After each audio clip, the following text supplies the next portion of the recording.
Good morning, guten Morgen, magandang umaga, konnichiwa, bonjour. So before I begin to talk about what the topic of this video is going to be about, I wanted to give you a small update. And the reason why I'm giving you the update is because it carries into its part of what I want to talk about. So, not too long ago, as I was backing out my driveway, going to work shortly after 7 o'clock in the morning, I went to go forward. As I back out, I went to go and my car would not go. And I got out of my car and my tire was sticking out. My driver's side rear tire was sticking out like that. The bottom of the tire was like out here. And I'm like, oh no. I wasn't laughing either. I can laugh now. I like to laugh at tragic moments because if I'm not laughing, I'm probably crying. No, I'm not a crier actually. Not normally. So I had called my ex-husband and I told him that I thought that my axle had broke. Of course, I woke him up because it was on a Sunday. So he didn't have to go to work, so he was sleeping still. So I called him, and when I tried to explain to him what was happening, he's like, I'm not awake enough for this to comprehend what you're saying, but I'll be there. But my car was out in the middle of the road, and so my neighbor down the hill, he's about my dad's age. There's really nice neighbors, and he said if you ever need help with anything, don't hesitate to ask. And I figured since he was an older person that he probably would be up in the morning. I wanted to make sure, I wanted some help. I didn't know how we were going to do it, but move my car to the side a little bit so in case someone, because I live on a dirt road, so it's not in front of my house. It's not a 2-lane, not really. And there's water drainage, so ditches on the side. So again, not a lot of space. Probably, I mean, you can squeeze 2 cars at some points, but I mean, it's not easy. So anyways, I didn't want any of my neighbors who lived up the hill from me to be mad at me that my car is stuck in the middle of the road and they can't get around to me. So I called my neighbor for assistance. He came over and I was able to drive it a little bit. He kept an eye on the wheel. It's like that. Imagine that. Oh. Anyways, I got it enough to the side, and then he took his SUV and packed down, because there was still snow on the road, packed down the snow on either side of my driveway, because I had a little bit of snow piles. It was like still melting, but it was about 1.5 feet of snow on either side. And he packed enough down, he like just drove over it a couple times so someone could go around me. So anyways, the reason why I'm sharing that story with you is the update is we had brought my car to the garage my ex-husband works at. And he had a co-worker weld the rear axle, because it was breaking because it was rusted through, because I live in Western Massachusetts. They salt the roads. My car's 12 years old. Is it 12 or is it 14? My car's 14 years old. And any event, welded it, but the tire alignment is like 1 degree off.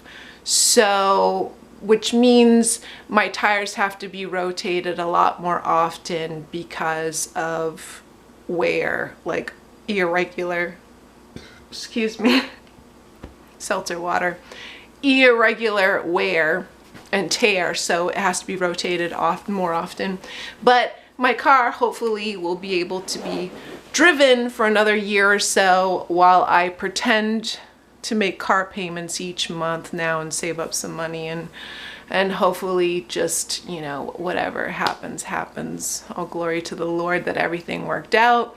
But the reason why I'm sharing this story and giving you an update is I had visited my neighbors the day before yesterday, and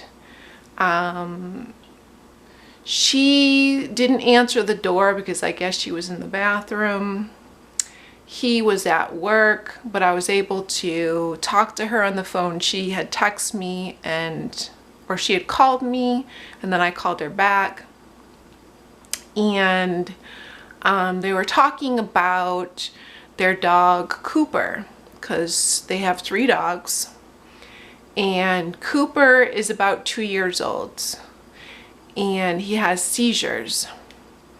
And so my neighbor and I were talking on the phone, and of course she was expressing her concern about their dog. And I told her that I would pray for their dog.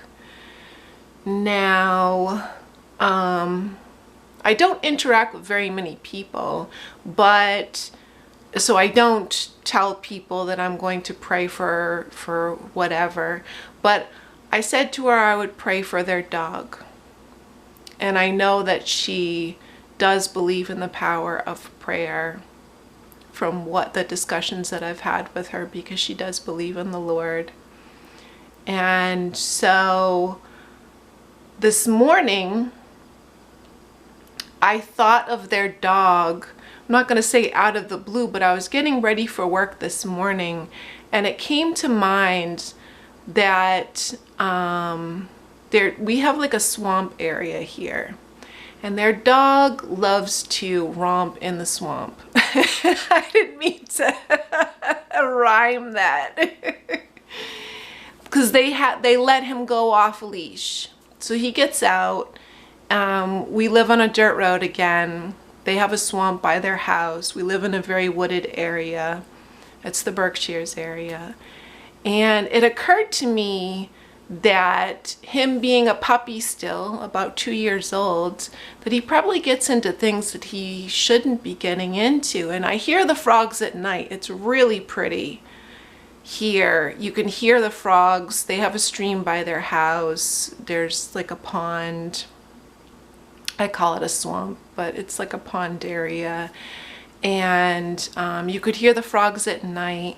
And it occurred to me that Cooper being a puppy, and he loves to, he'll be from chest down covered in swamp water. It's kind of funny, but I mean, he came to my house the other day just to visit and say hi, and I gave him a treat, and he likes to run around you, and he's full of swamp water, and I'm like, don't rub up against me. But anyways, I thought of Cooper this morning, and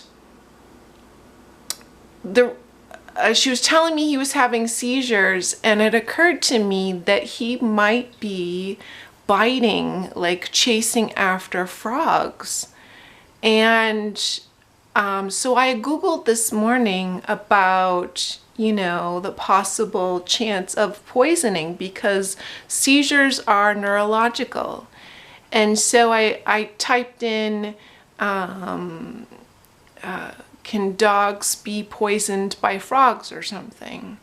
And it was saying that, you know, in the case of dogs biting a frog, you know, it can be dangerous.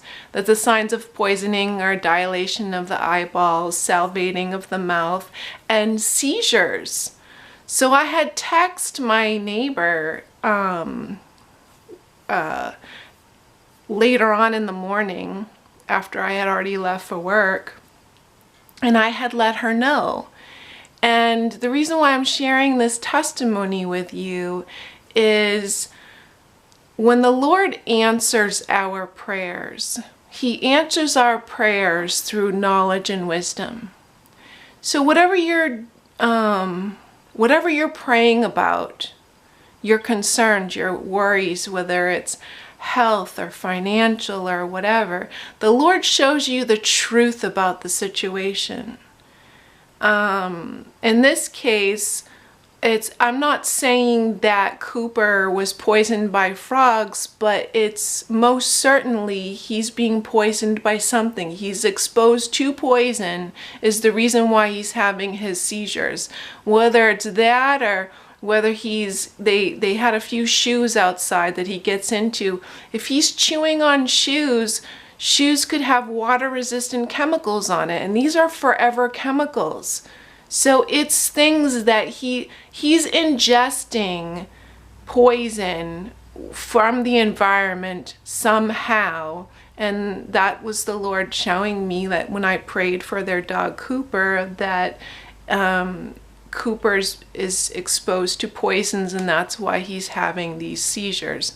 So, and it's the same with any situation. If you're praying because you're having problems financially, the Lord, if you are walking with the Lord, He will show you your own guilt and your own ignorance of why you're going through that situation and what you can do to repent, turn from not doing the things that put you in that position to begin with. Or if you're having your own physical health problems, that the Lord will show you the truth that whatever food that you're eating that maybe you shouldn't be eating, whatever chemicals you're placing on your body, whatever you're exposed to, if you have your cell phone on you too much, the Lord shows you the truth about it.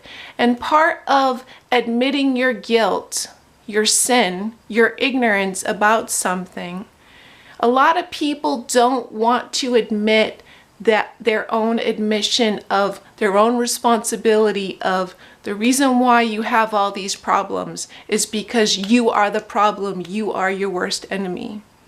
So the Lord answers your prayers by showing you, giving you eyes to see and giving you the truth of why it's happening. It's not that you pray about something and sit around and just wait for the Lord to just fix everything for you. The Lord helps you fix it by changing your ways to stop doing the things that are harming you and hurting you.